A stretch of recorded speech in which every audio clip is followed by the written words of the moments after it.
বিশ্বের সবথেকে কুখ্যাত আসামিদের জন্য কঠোর নিরাপত্তা বেষ্টিত কারাগার হিসেবে পরিচিত এই এল সালভাদোরের সিকট কারাগার। সিকটের পূর্ণরূপ হল সেন্ট্রো দে কনফিনামিয়ানো দেলোতের, সোজা বাংলায় যার অর্থ সন্ত্রাস দমন কেন্দ্র। 2023 সালে চালু হওয়া এই কারাগারটি মূলত এল সালভাদোরের ভয়ঙ্কর গ্যাং সদস্যদের দমন করার জন্য তৈরি করা হয়েছিল। এই কারাগারে প্রায় 40,000 বন্দি ধারণের ক্ষমতা রয়েছে, যার ফলে এটি বিশ্বের অন্যতম বৃহৎ কারাগারগুলোর মধ্যে একটা হিসেবে স্বীকৃতি পেয়েছে। এল সালভাদোরের প্রেসিডেন্ট নাইব বুকেলে দেশ থেকে অপরাধ নির্মূলের কঠোর পদক্ষেপ হিসেবে সিকট গড়ে তোলেন। যে অপরাধী এখানে একবার প্রবেশ করে মৃত্যুর আগে এখান থেকে বের হওয়া তো দূরের কথা, সে কখনো সূর্যের আলো দেখতে পায় না। উচ্চ প্রযুক্তির নিরাপত্তা ব্যবস্থা, হাজারো সশস্ত্র প্রহরী এবং চরম নিয়ন্ত্রিত জীবনযাত্রার কারণে কারাগারটি আন্তর্জাতিক মহলে ব্যাপক আলোচিত ও সমালোচিত হয়েছে। অতীতে এল সালভাদোরকে বলা হতো বিশ্বের খুনাখুনির রাজধানী, কিন্তু সিকট কারাগার চালু হওয়ার পর এল সালভাদোরের অপরাধের হার 70% পর্যন্ত কমে গেছে, যার ফলে এটি বিশ্বের অন্যতম নিরাপদ দেশগুলোর তালিকায় পৌঁছে গেছে। সিকট কারাগার কেন তৈরি করা হয়েছিল এবং এর ভেতরে অপরাধীদের কিভাবে আটকে রাখা হয় সে সম্পর্কে আলোচনা করা হবে আজকের এই ভিডিওতে।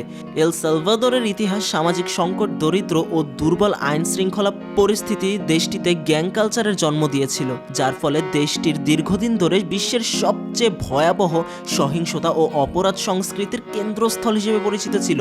এল সালভাদোরের গ্যাং কালচার মূলত 1980-এর দশকে গৃহযুদ্ধের পর থেকে বিকশিত হতে থাকে।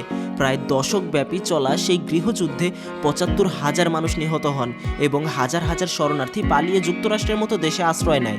তবে যুক্তরাষ্ট্রের লস অ্যাঞ্জেলস শহরে এল সালভাদোরের শরণার্থীরা নিজেদের সংখ্যালঘু ও নিপীড়িত মনে করায় তারা নিজেদের প্রতিরক্ষার জন্য গ্যাং গঠন করতে শুরু করে। এখান থেকেই সৃষ্টি হয় ভয়ঙ্কর দুটি গ্যাং, মারাস লাভাচা এবং MS-13 এবং ব্যারিও 18 বা 18 স্ট্রিট গ্যাং। এই গ্যাংগুলো মূলত ড্রাগ কার্টেল, হত্যা, চাঁদাবাজি, মানব পাচার এবং অন্যান্য অপরাধে লিপ্ত হতে থাকে। এরা যুক্তরাষ্ট্রের ব্যাপক অপকর্ম করার কারণে 1990-এর দশকে এইসব গ্যাং সদস্যদের যুক্তরাষ্ট্র থেকে এল সালভাদোরে ফেরত পাঠানো হয়, যার ফলে তখন থেকে এই গ্যাং সংস্কৃতি এল সালভাদোরে দ্রুত বিস্তার লাভ করতে শুরু করে।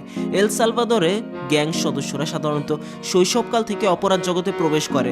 দরিদ্রতা, শিক্ষার অভাব, পারিবারিক সহিংসতা এবং সমাজে নিজেদের স্থান খুঁজে না পাওয়ার কারণে তরুণদের একটা বড় অংশ গ্যাং সদস্য হয়ে ওঠে। গ্যাং সদস্য কেবল প্রতিদ্বন্দ্বী গ্যাং নয়, বরং পুলিশ, সাধারণ নাগরিক এবং তাদের নিজেদের সদস্যদের প্রতিও ভয়ঙ্কর নিষ্ঠুর হতে পারে। অনেক ক্ষেত্রে তারা তাদের হত্যার ভিডিও ধারণ করে, যা সামাজিক মাধ্যমে ভাইরালও হয়েছে। সত্যি এই জায়গাটা বেশ ডেঞ্জারাস। সেই সকল আসামিদেরকে নিয়েই এই কারাগারটা তৈরি হয়েছে। তাই কারাগার সম্পর্কে আপনার মতামত আপনি কমেন্ট বক্সে জানাতে পারেন। ভিডিওটা শেয়ার করে দিন প্রত্যেকের সাথে, লাইক এবং ফলো করে সাথেই থাকুন জুম বাংলার।